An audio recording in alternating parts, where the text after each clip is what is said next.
स्वक्रापोष्करैः स्वपरापोष्ट्रकरैः संस्तुतः पुरुषः पशुः संस्तुतः पुरुषः पशुः न यत्कर्णपतोपेतो न यत्कर्णपतोपेतो धातु नाम गदाग्रजः जातु नाम गदाग्रजः. Thank you. Translation. Men who are like dogs, hawks, camels, and asses praise those men who never listen to the transcendental pastimes of Lord Sri Krishna, the deliverer from evils. Men who are like dogs, hawks, camels, and asses praise those men who never listen to the transcendental pastimes of Lord Sri Krishna, the deliverer from evils. So Prabhupada gave very nice purport. He explains here, he basically classifies these four animals, because the words talks about these four animals, men like dogs, hawks, camels, and asses. So before that, we will just come to the point discussion here. Like in this chapter, Shukadeva Goswami is explaining about how in previous chapter it explains how we can attain the highest perfection. There are two ways yoga. One is direct path and indirect path. Second path is indirect path or gradual path. So, but Shukadeva Goswami also tells that one who is very intelligent will take up bhakti yoga, which is direct path. So, and that is what he tells to Parishit Maharaj, that is what you should be doing, because you are going to die. The 7 days left.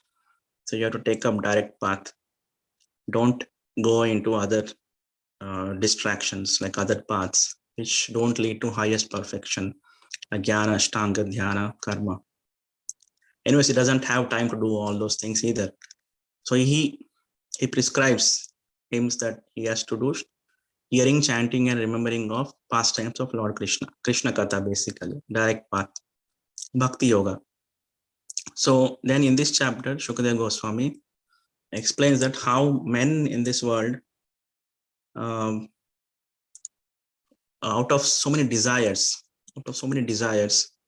they worship various demigods to fulfill those desires. So material desires are basically they spring from the contact between ahankara and avidya, the ignorance and the false ego. So because of these two things, unlimited amount of desires spring one after the another.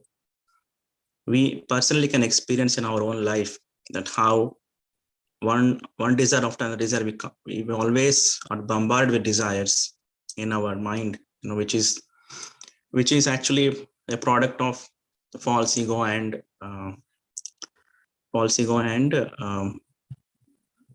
ahankara and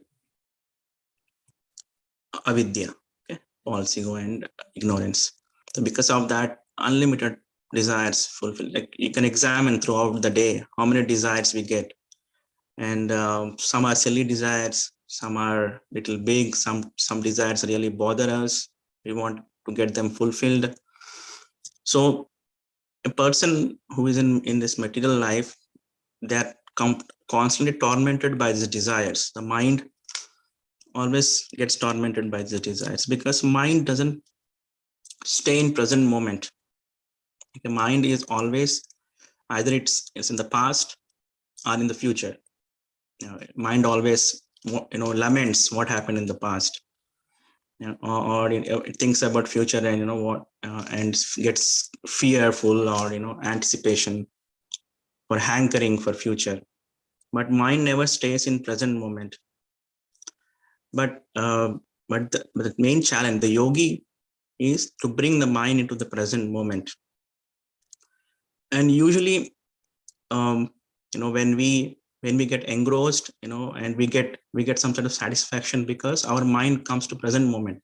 When the mind comes to present moment, we become satisfied and peaceful. That is what it is.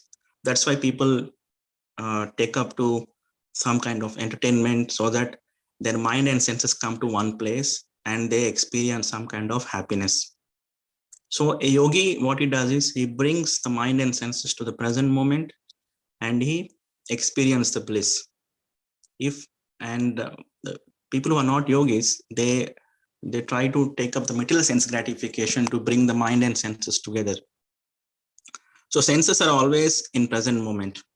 Okay, senses, the activities of senses are always in present moment. Senses don't go in past and future. So when senses are enjoying something good, when senses are being satisfied, the mind gets hooked up to that sense.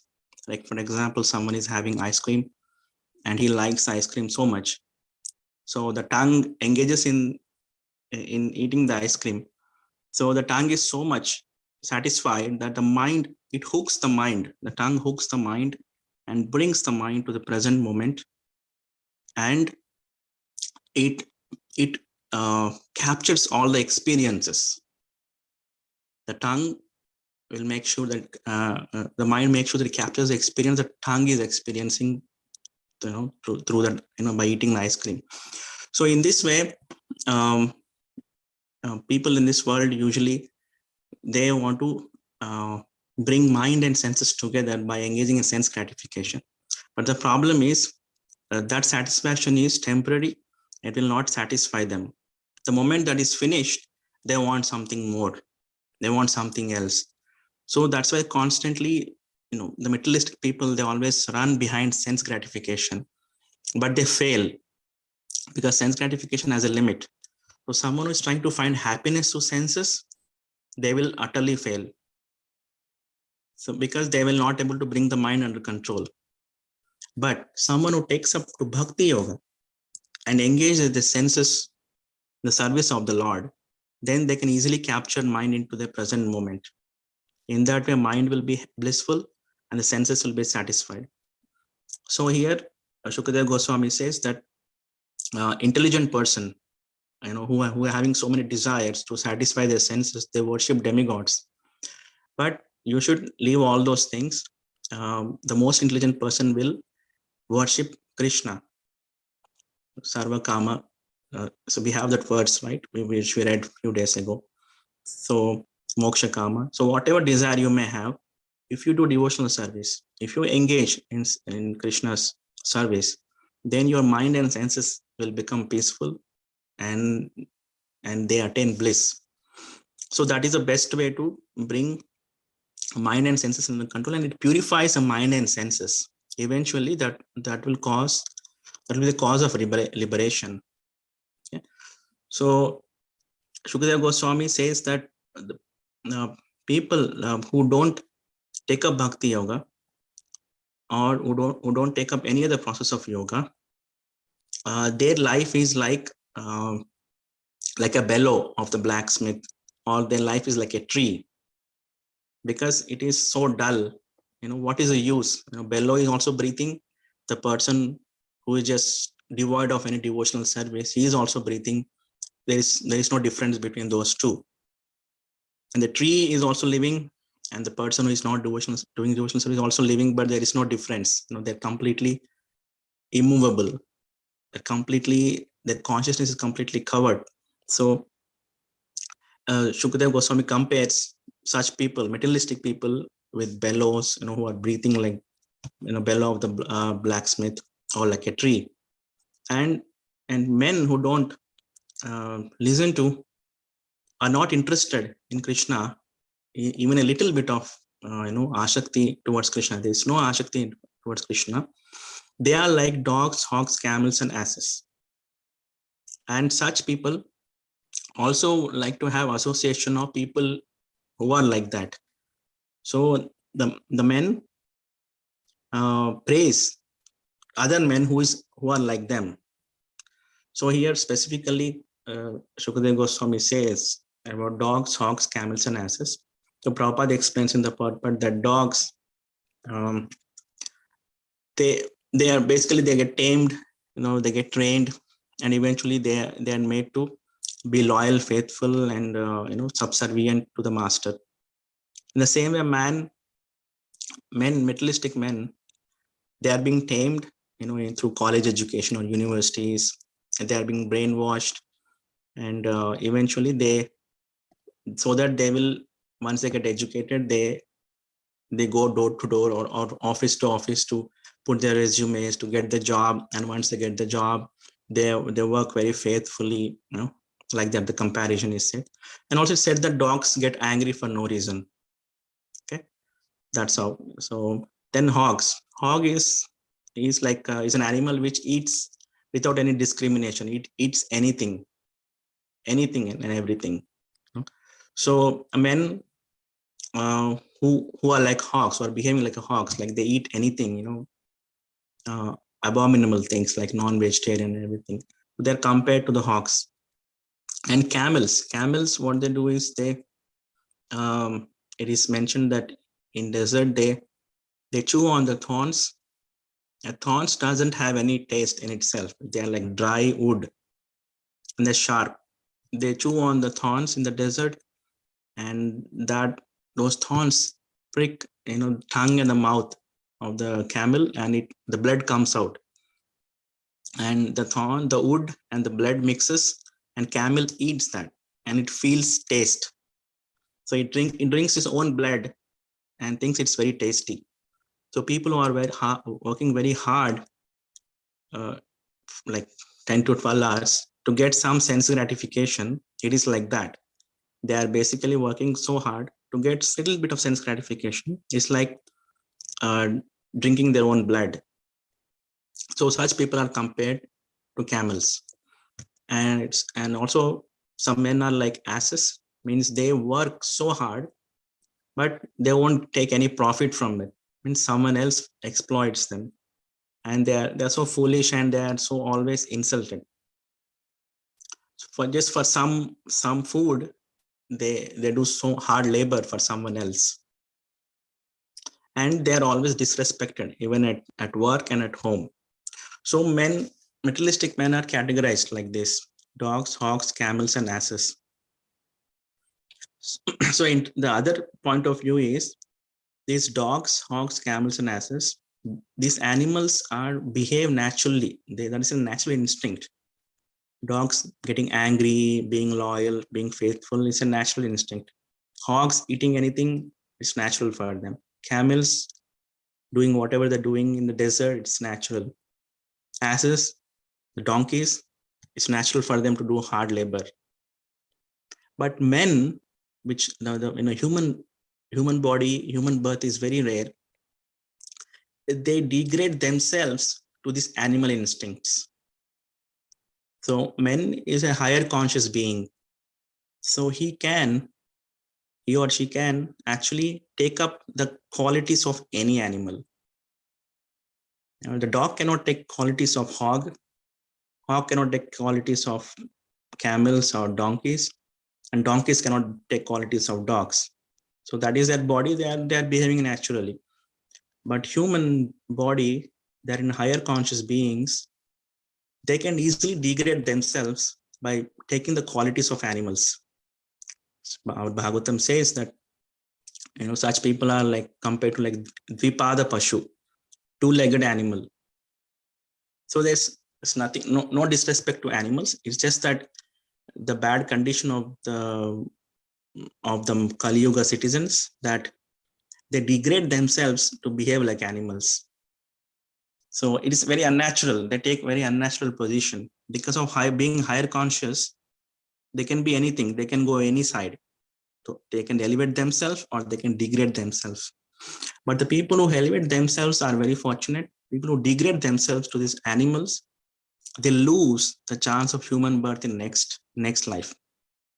They, whatever qualities of animals they take, they get that kind of body in next birth. If a man behaves like a dog in this life, he will get dog's body in next life. Why you want to degrade yourself? You naturally become a dog. That is a law of material nature. So the intelligent person will not take up the qualities of animalistic life. They want to elevate themselves being higher conscious beings. They want to elevate themselves, and the best way to elevate themselves, whatever condition they are in, whatever desires they may have, material desires, sarva kama moksha, whatever, any kind of desires, any kind of situation they are in, full of anarthas or no anarthas, whatever it is, worship Krishna. They take shelter of Krishna, and we should be confident. We should have full faith that I'm a Kali Yuga citizen. I don't have qualification for jnana, ashtanga, dhyana, because my life is short, hardly 70-80 years, which is like 20,000 days, 20,000 sunrise and 20,000 sunsets. So it's not much actually. 20,000 days is not much. And in this process, being a Kali Yuga citizen, we should accept that we have to take the direct process given by Krishna himself. So Krishna appeared 500 years ago, Chaitanya Mahaprabhu, and he has Kali Yuga people are not qualified to do any of these things, jnana, ashtanga, dhyana, and any of things, even bhakti, karma, even bhakti as well. But Mahaprabhu has given concession. So he knows everybody likes to feast, everybody likes to sing and dance. So he took up this. Kali Yuga citizens can easily do these things, feasting and dancing and singing.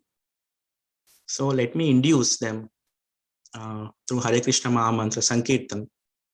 Let them chant, let them feast on prasadam, let them sing, let them dance. In this way, they can get liberation, they can get Krishna Prem. Not only liberation, Hare Krishna Maha Mantra, it's actually Brahmataraka mantra. It's Hare Rama, Rama Rama, Hare Hare, Hare Krishna, Krishna Krishna, Hare Hare. That is in our scriptures. That gives liberation. But Mahaprabhu has induced prema into that, Radha Krishna prema into that, and made it Hare Krishna, Krishna Krishna, Hare Hare, Hare Rama, Rama Rama, Hare Hare. So everybody can do Sankirtan, everybody can have prasadam and dance and do kirtan. In this way, attain Krishna Prem, which is above all Purusharthas. Okay? So that is the easiest process Krishna has given. We take advantage of this. If we lose this, we don't know which category we fall into. Dogs, hawk, camels, asses, or all qualities. So there are many animals are there to choose from. And a man can easily degrade himself if he doesn't take advantage of Bhakti Yoga, which is revealed in a very small window of time frame. Actually, this is the eternity. It's a whole eternal time, and some few things are revealed only for some time. Again, they become unmanifest. Again, they may manifest later. We don't know. So things are at our, we are very fortunate. We have all our acharyas. We have Chaitanya Mahaprabhu. We have Srimad Bhagavatam, Krishna himself. So, and Bhagavatam is so powerful that we get this knowledge. What we are speaking is only through Bhagavatam. Otherwise, we don't know all these things. So Bhagavatam is very, very frank about this. It always exposes our degraded condition. So a good friend always exposes our degraded condition and always wants to elevate us. Srimad Bhagavatam is our good friend, and he always wants to elevate us, and so that we can be happy with him. So that is a glory of Srimad Bhagavatam. Bhagavatam doesn't change tone based on audience. The tone of Bhagavatam is always same, whoever the audience may be. Usually in material world, we change our tone based on the other person, the person whom we are speaking to. But Bhagavatam, the tone of Bhagavatam is absolute. It doesn't change for anybody. It's very frank. It's Krishna speaking, Krishna himself, and he doesn't hesitate in exposing our situation, because He knows, he is in our heart. He knows our condition. We cannot hide anything from him. So that's why Bhagavatam is so frank in exposing our condition. Like these kind of verses, and these kind of verses are required to wake us up. What is our condition? Because when a man behaves like a dog, he doesn't know that he's behaving like a dog. So someone has to show him the mirror that, my dear sir, you're behaving like a dog. Behave like a human now. So Bhagavatam does that. So we take advantage of this, which is hearing the pastimes of Krishna. So I will conclude here. If anybody wants to add something to this verse, any reflection, please. Any points you want to add to it, to share something?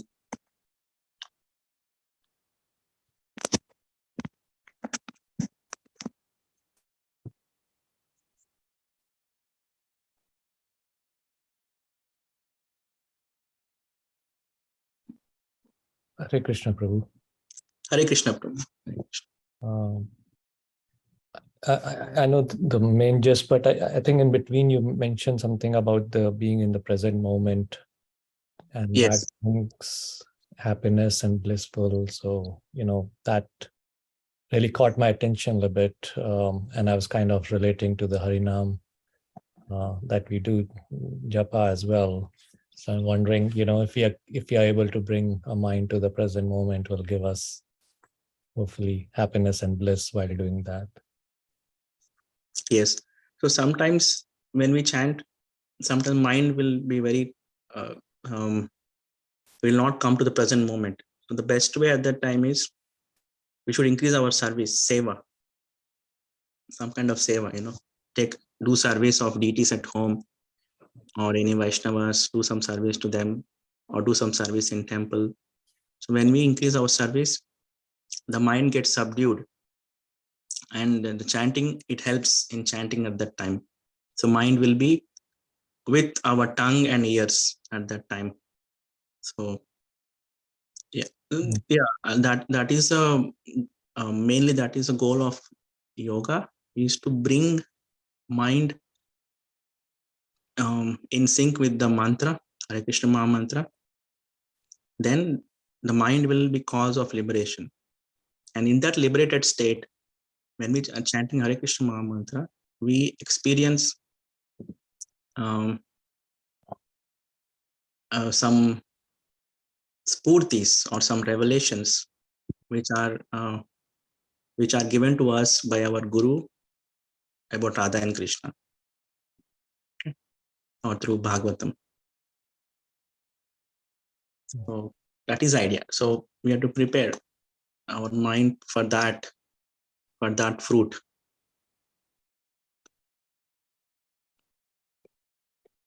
Yeah. Thank you, Prabhu. Thank you. Being in present, because that is psychology of mind. Psychology of mind is always oscillating in past and future. It's always oscillating. It is never in present. You yourself can examine that throughout the day, how a mind is going from past to and past and future. For how long it is with you in present moment. Because the moment the mind comes into present moment, the consciousness expands, the chitta expands. The moment the mind goes into past or future, the consciousness contracts. So that gives a lot of miseries that time.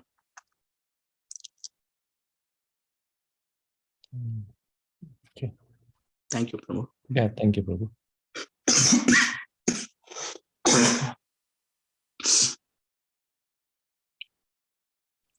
Senses are always in present moment. They don't have any other special capability of past or future. So best way when we engage senses, our body and senses in bhakti yoga, then that's the best. Like you're relishing, your senses are and mind are in bliss, you're relishing, and you are in Krishna's company. All kleshas are destroyed.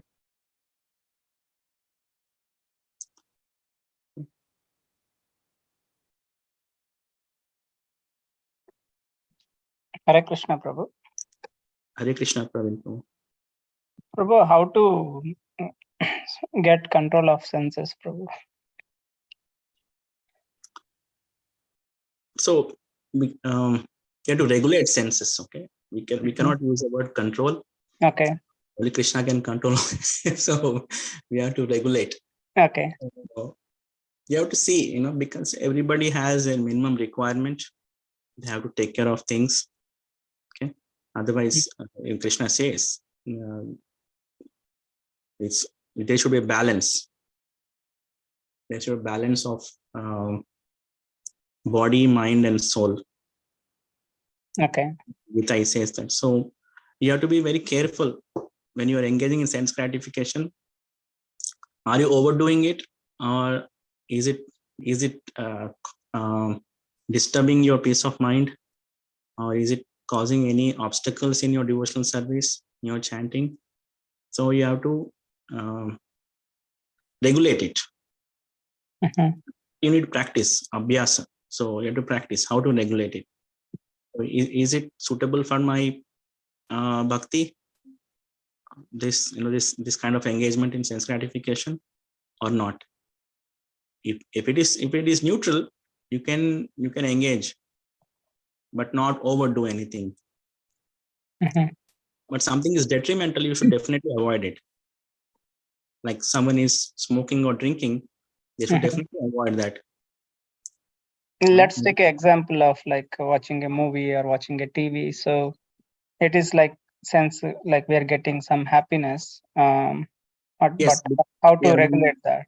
When you're watching your favorite movie, what happens is your senses get stick to that, and your mind also, your senses pull the mind to it.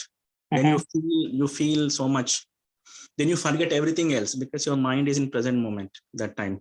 So your mind is not in past and future. You feel so much bliss. That's why these movies are so famous, because they engage people into the present moment.